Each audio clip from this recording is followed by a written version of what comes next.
Ay mga friends, totoo kaya itong nakita ko sa Facebook na to?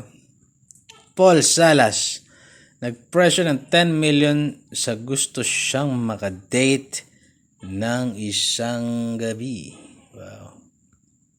Ito siya si Paul, yan. Pogi namang bata, saka magaling, alam ko magaling sumayaw to saka maganda katawan. Bata. Anyway, ako, kung totoo lang to naisip ko lang, gusto ko i-share sa inyo. Wala akong makausap Mag-isa ako ngayon, pagod ako magbunot ng saging. Char. Alam nyo, okay lang to Kasi, okay lang. Kasi, syempre, di ba pagkakitaan mo na yung kalandian mo Sa akin lang naman yon. No offense doon sa kanyang girlfriend kung girlfriend niya man yung kasama niya sa picture, no? I mean, marami kasing lalaki taksil di ba? Parang ninormalize natin yung lalaking taksil. So, okay na napagkakitaan niya, di ba? Kesa naman yung kagaya ko, nalaspag na lang ng walang kita. Char.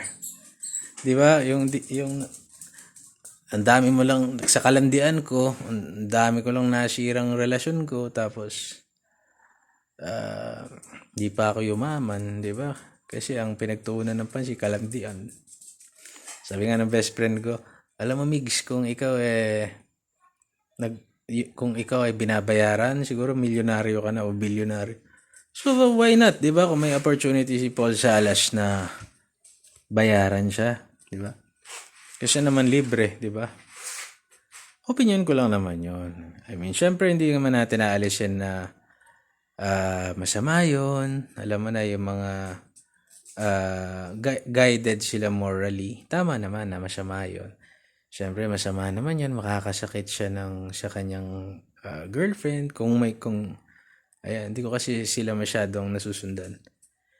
Pero sa kabilang banda, parang kung maghaharot ka na rin lang, di pagkakitaan mo na, di ba? Tapos i-invest mo, di ba? Tapos pag mayaman ka na, tumulong ka sa kapwa, di ba? Hindi, I mean, di ba? Kasi karamihan ng lalaki magtataksil din pag may pagkakataon. So, maganda na to, bayaran na siya. At saka makakapili siya.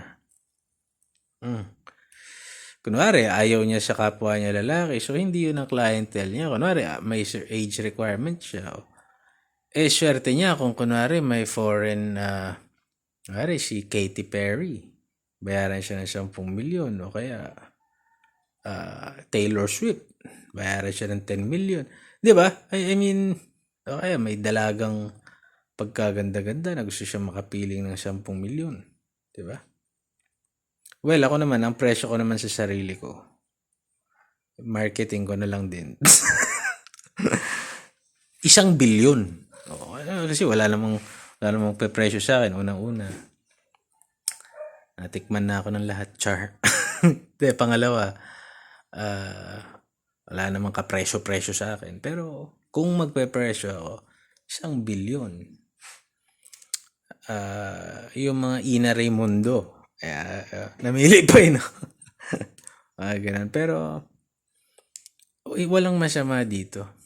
Sa opinion ko lang po Alam mo masama dito, ulitin ko, kaysa magtaksil, magkasira lang kayo. Eto, pag nagtaksil siya, kikita siya para sa kinabukasan ninyo. Ayos yun. Kung sa akin lang naman Kasi ang fear naman dyan, kung sakaling gawin niya, masiyahan na siyang may sugar mommy, iwanan na yung girlfriend, diba? Pero kung ako kasi siya, kung ako nasa lugar niya, at meron akong mahal na babae, kunwari, mahal ko to. Kunwari lang huwag kang magagalit, Paul. Kunwari, kami dalawa magjowa. Tapos, love ko siya. Mag-iipon ako. Kung ako yung nasa kanya, mag-iipon ako, mag-build ako ng maganda naming kinabukasan sa pamamagitan ng aking kalandian. Tapos pag kumupas na ako, wala na akong client, di mayaman na kami. Diba? Yun ay sa akin lamang. Anyway, good luck sa iyo kung totoo man yan. Kung totoo man yan. Paul Salas, at sana ay magkaroon ka ng understanding na girlfriend kung sakaling totoo yan. And ako'y naiinggit sa'yo actually. Ako'y natutuwa na kung may pagkakataon kang 10 million. Wow. Diba? Kung ako yun, 10 million, tapos Ina Raimundo. Oh, my God. My God. Hey, God bless mga kapatid.